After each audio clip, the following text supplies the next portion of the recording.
శ్రీమాత్రే నమ. మీనరాశి వారికి 3 శుభగ్రహాలు అత్యంత బలంగా సహకరించడం జరుగుతుంది. అందులో ప్రధానంగా బుధుడు.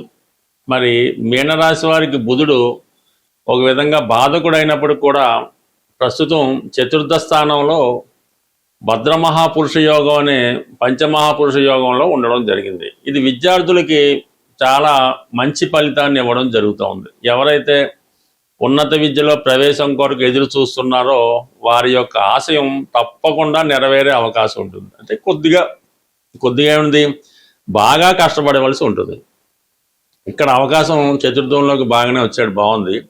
అయితే రాశిలో ఉన్నటువంటి శని భగవానుడు వల్ల వీళ్ళు ఎంతసేపు ఊహల్లో విహరించడం, విశ్రాంతి తీసుకోవడం, పరీక్షలు వస్తున్నా కూడా దగ్గర చేసి చదువుకోవాలనే ఆలోచనలో చాలా వరకు వీళ్ళు మిస్ అవ్వడం జరుగుతుంది. అందువలన ఇప్పుడు ఈ అవకాశాన్ని ఉపయోగించుకోవాలంటే మాత్రం మీరు 100% గట్టిగా రోజుకి 18 గంటలు శ్రమిస్తేనే మీరు విద్యలో అనుకున్నది సాధించగలుగుతూ ఉంటారు. అలాగే ప్రధానంగా ఇంకొక శుభ విషయం ఏంటంటే గురువు. మరి గురువు రాష్ట్రాధిపతిగా పంచమ స్థానంలో ఉచ్చస్థితిలో ఉంటుంది. మీ యొక్క జ్ఞానాన్ని, తెలివితేటల్ని పెంచే అవకాశం ఉంది. సమయానికి గుర్తు వచ్చే విధంగా పంచమ స్థానం యాక్ట్ చేస్తూ ఉంటుంది. పంచమ స్థానంలో పాపగ్రహం ఉన్నాడు, ఎంత కష్టపడినా మర్చిపోతుంటాడు, పరీక్షల్లో జ్ఞాపకం రావు.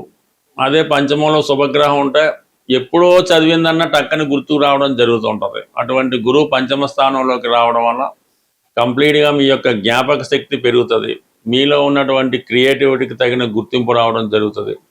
మరి ఆ పంచమంలో ఉన్నటువంటి గురువు 9వ దృష్టితో మీనరాశిని వీక్షిస్తూ ఉంటాడు. అంటే 9వ దృష్టి అంటే ఒక తండ్రి లేదంటే ఒక భక్తుడు తన భక్తుడిని ఏ విధంగా, అంటే భగవంతుడు తన భక్తుడిని ఏ విధంగా రక్షించుకుంటాడో, ఒక తండ్రి తన కుమారుణ్ణి ఏ విధంగా రక్షించుకుంటాడో ఆ విధంగా గురువు మీనరాశి వీక్షించడం వల్ల మరి రాశిలో ఉన్నటువంటి శని భగవానుడు కూడా కొంతవరకు మంచి ఫలితాలు ఇవ్వడానికి కారణమవుతుంది. ఒక విధంగా ధర్మ కర్మాధిపతి లాంటి యోగం ఒకటి యాక్టివేట్ అవ్వడం వల్ల ఆ జాతకుడు అటు ఆధ్యాత్మిక రంగంలో ఉన్న, ఎండోమెంట్స్ డిపార్ట్మెంట్లో ఉన్న జాతకుడు కొంతవరకు తన యొక్క దృష్టి మరల్చి చెడు ఆలోచనల నుంచి, చెడు అభిప్రాయాల నుంచి బయటపడి మంచి ఆలోచనల వైపు ఉండడం, ఒక క్రమశిక్షణతో మెలగడం, ధర్మబద్ధంగా ఉండడం, ధర్మాన్ని రక్షించే కార్యక్రమం చేయడం లాంటివి జరిగే ఉన్నాయి. కాబట్టి ఏదన్నా మీనరాశి వాళ్ళలో మార్పుకి ఇప్పుడు ఉన్నటువంటి గ్రహస్థితి చాలా వరకు కారణమైంది.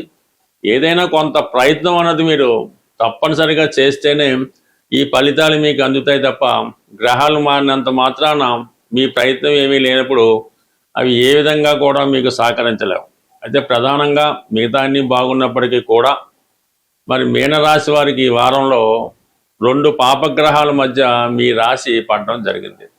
ఇది ఒక విధంగా ఎవరైతే అనారోగ్యపరమైన సమస్యలతో ఇబ్బంది పడుతున్నారో వాళ్ళకి మరింత హెల్త్ ప్రాబ్లమ్స్ లాంటివి రావడం జరిగే అవకాశం ఉంది. ఏదైనా హాస్పిటల్లో జాయిన్ అవ్వడం కానీ ఇటువంటి కొన్ని ఇబ్బందులు ఎదుర్కొనే సూచనలు కనబడుతున్నాయి. కాబట్టి కంప్లీట్గా మీనరాశి వారు వారి యొక్క అనారోగ్య సమస్యల నుంచి బయటపడాలన్నా, కోర్టు కేసుల నుంచి బయటపడాలన్నా, విద్యలో మంచి ర్యాంకు సాధించాలన్నా ప్రధానంగా మీరు భగవంతుడి మీద ఎక్కువ దృష్టి పెట్టవలసి ఉంటుంది. అటు సుబ్రహ్మణ్య స్వామి అంటే 2 సర్పగ్రహాలే, కుజుడు రాహు 2 పాపగ్రహాల మధ్య పడ్డవాన మరి ఏదైనా అందరికీ ఆదిదైవం ఈ సర్పాలకు సంబంధించినటువంటి పరిహారానికి సుబ్రహ్మణ్య స్వామి వారిని ఎక్కువగా పూజించుకోవాల్సి ఉంటుంది. కాబట్టి మీరు కంప్లీట్గా మరి మంగళవారం రోజు శుభ్రంగా ఉపవాసం ఉండి ఆ సుబ్రహ్మణ్య స్వామి వారిని పూజించుకోవడం వల్ల, సుబ్రహ్మణ్య స్వామి వారికి ఇష్టమైనటువంటి పదార్థాలు నైవేద్యంగా పెట్టడం వల్ల ఈ బంధం నుంచి మీరు బయటపడి మీలో ఉన్నటువంటి ప్రతిభకు తగిన గుర్తింపు లాంటిది 100% రావడం జరుగుతూ ఉంటుంది. బట్ ఏదైనా మీనరాశి వారికి మంచి రోజులు స్టార్ట్ అయినాయి గురువు యొక్క దృష్టితో. అలాగే ఒక విధంగా పాపకర్తార యోగంలో ఉన్నప్పటికీ కూడా కుజుడు ధనస్థానంలో స్వక్షేత్రంలో ఉండడం వలన భాగ్యాధిపతి ధనస్థితి, మీ కుటుంబ పరిస్థితిని చూసి మీ తండ్రి గారు ఆదుకోవచ్చు, మీ గురువులు, మీ యజమాని కూడా ఆదుకునే అవకాశం ఉంది. అలాగే కుటుంబంలో ఒకరికి సంపాదన పెరుగుతుంది. కుటుంబంలో అందరూ కూడా ఏదో ఒక పనిలో బిజీగా ఉండడం జరుగుతూ ఉంటుంది. దానివల్ల కూడా కొంతవరకు మీ పైన ఆర్థిక బడ్డెను తగ్గడం జరుగుతూ ఉంటుంది. కుటుంబాన్ని ఒక కంట్రోల్లో పెట్టాలనే మీ ఆలోచన చాలా వరకు నెరవేరే అవకాశం ఉంటుంది. కాబట్టి బట్ ఏదైనా మీనరాశి వారి యొక్క టైం మారబోతుంది, దానికి మీ ప్రయత్నం కూడా అవసరం.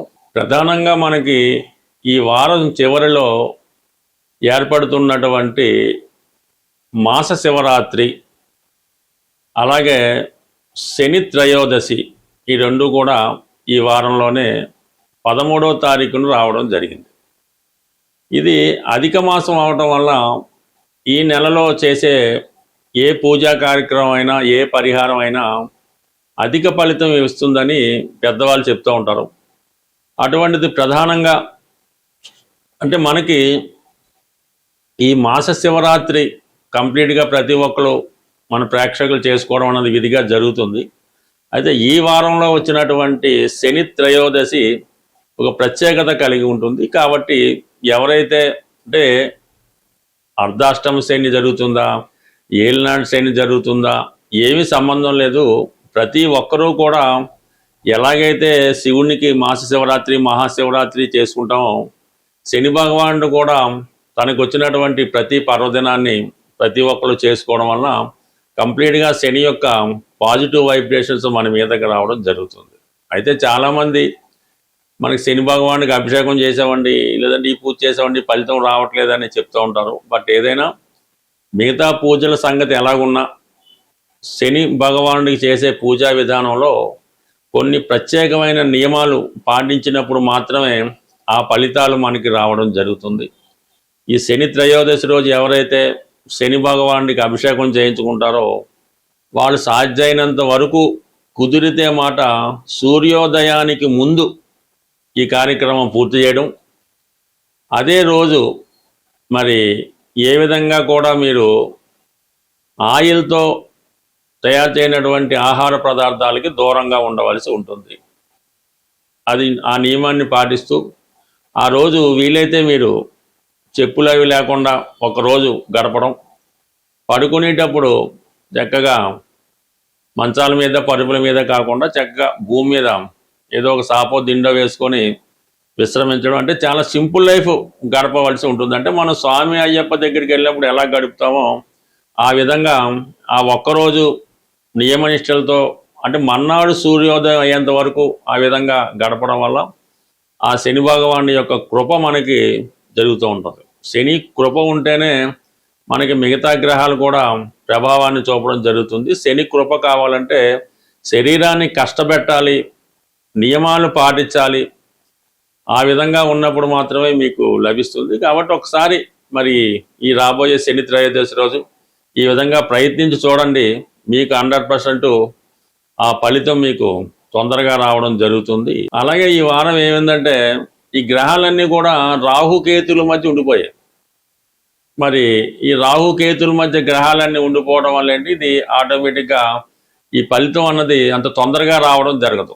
మరి ఎప్పుడు మరి ఈ ఫలితం మనం పొందగలుగుతాం అని మనం ప్రయత్నం చేసుకుంటే ఈ రాహుకేతు గ్రహాలకి పరిహారం చేయించుకోవాల్సి ఉంటుంది. అంటే రాహు కుంభరాశిలో ఉన్నాడు, కేతువు సింహరాశిలో ఉన్నాడు. మిగతా గ్రహాలన్నీ కూడా మరి మీనం నుంచి ఇంచుమించు కర్కాటకం దాకా ఉండడం జరిగింది.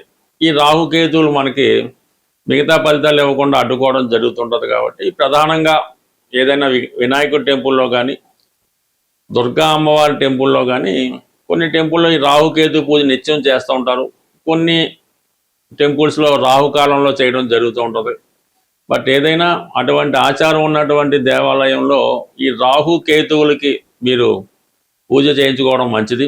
లేని పక్షంలో సుబ్రహ్మణ్య స్వామి వారికి మంగళవారం రోజు, ఈ మంగళవారం రోజు సుబ్రహ్మణ్య స్వామి వారికి మరి అభిషేకం చేయించుకోవాల్సి ఉంటుంది.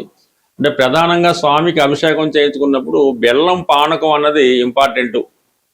అలాగే చెరుకు రసం, అలాగే తేనె, అంటే ఇందులో ఏదో ఒకటి మనకి దొరికినప్పుడు వాటితో మనం ఈ స్వామివారికి అభిషేకం చేయించడం వల్ల చాలా వరకు ఈ కాలసర్పదోష ప్రభావం, అంటే గోచార రీత్యా వచ్చినప్పటికీ కూడా జన్మజాతకంలో ఉన్నప్పుడు కూడా ప్రధానంగా ఈ గ్రహాలు మరి వారి స్థానాలు బట్టి అవి అడ్డుకోవడం జరుగుతుంటుంది. కాబట్టి ముందుగా వినాయకుడిని ప్రార్థించి తర్వాత రాహుకేతువుల్ని పూజించడం వల్ల విధి విధానంగా మీకు ఎలాగ మహాశివరాత్రి కూడా వస్తుంది. కాబట్టి ఇవన్నీ మాస శివరాత్రి, శని త్రయోదశి, ఈ రాహుకేతు పూజ, అలాగే శనివారం పవిత్రమైనది కాబట్టి చక్కగా రోజు ఈ కార్యక్రమాలన్నీ మీరు పూర్తి చేసుకుంటే రాబోయే ఈ నిజ జ్యేష్ఠ మాసం మీకు బ్రహ్మాండంగా అభివృద్ధి కలిగే అవకాశం ఉంటుంది. స్వస్తి.